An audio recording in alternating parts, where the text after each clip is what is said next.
Welcome to our show! Hack the planet! Hack the planet!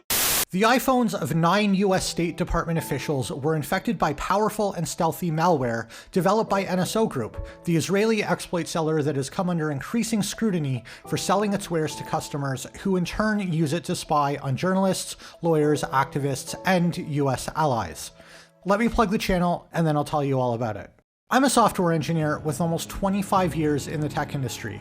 But even though I make tech for a living, lately I'm getting kind of doom-pilled on the whole tech industry. Whether it's big tech attacking free speech, or a social media mental health crisis, or a state of information security that's so pathetic that it's actually easy to hack pretty much anyone, including government officials, I'm kind of done with it all. So I call myself TechPhobe here on YouTube, where I call out issues with my industry and I share tips on how you can better take care of yourself online. So hit like, hit subscribe, and turn on notifications because I wouldn't want you to miss an episode. Alright, so the spyware in question is called Pegasus, and if you haven't heard of it, it was discovered all the way back in 2016 when a human rights activist named Ahmed Mansour received a suspicious-looking text message that contained a link promising to disclose secrets about torture happening in prisons in the United Arab Emirates. He sent the link to Citizen Lab at the University of Toronto, who investigated and discovered that if he had opened the link, it would have jailbroken his phone and installed spyware on it. The lab also found evidence that the Israeli cyberarms firm NSO Group is behind it. Now, Pegasus is really powerful next-level shit. It can read your text messages, track your phone calls, collect passwords, track your location, access your phone's microphone and camera, and harvest information from installed apps. And this year, in July 2021, we discovered that Pegasus is now capable of infecting target phones through a zero-click exploit. This means that it can be installed remotely onto a target's phone without the owner of that phone needing to click something or otherwise take any action at all. Basically, you get a text message sent to your phone, and that's it, you're owned. The US officials, either stationed in Uganda or focusing on issues related to that country, received warnings from Apple informing them that their iPhones were being targeted by hackers. As previously reported, NSO software known as Pegasus uses exploits sent through messaging apps that infect iPhones and Android devices without requiring targets to click links or take any other action. From there, the devices run hard-to-detect malware that can download photos, contacts, text messages, and other data. The malware also allows the operator to listen to audio and view video in real time. NSO has long come under fire for selling its wares to governments hostile to journalists and dissidents. Facebook sued NSO in 2019 after Pegasus was discovered to have used the company's WhatsApp to infect the iPhones of 36 journalists. Last month, Apple sued NSO after learning Pegasus infected 37 iPhones belonging to journalists, human rights activists, and business executives. Critics said the targets didn't meet the criteria NSO says is required for its powerful spyware to be used. Also last month, the Biden administration's Commerce Department blocked the export, re-export, and in-country transfer of NSO technology.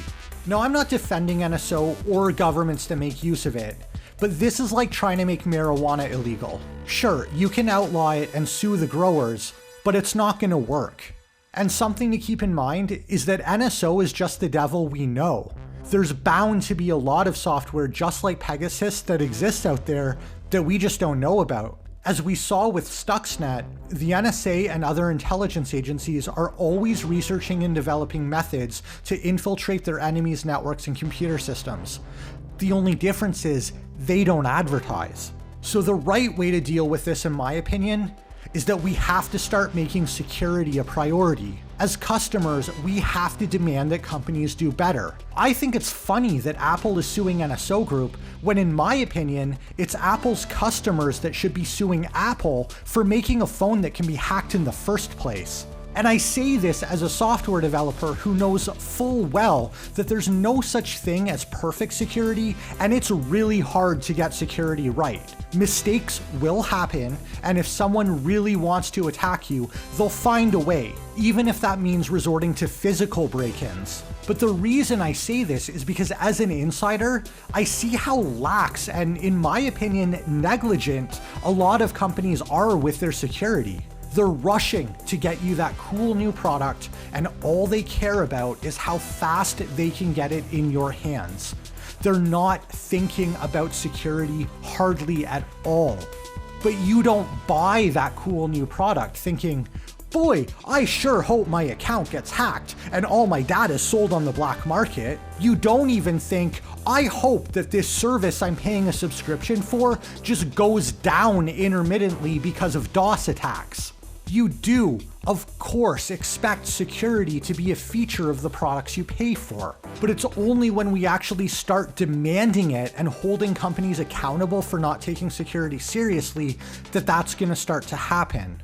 An NSO spokesperson said in a statement that after learning of the allegations by Reuters, it immediately terminated the responsible customer's access to its system while it looks into the matter. NSO officials wrote, "On top of the independent investigation, NSO will cooperate with any relevant government authority and present the full information we will have.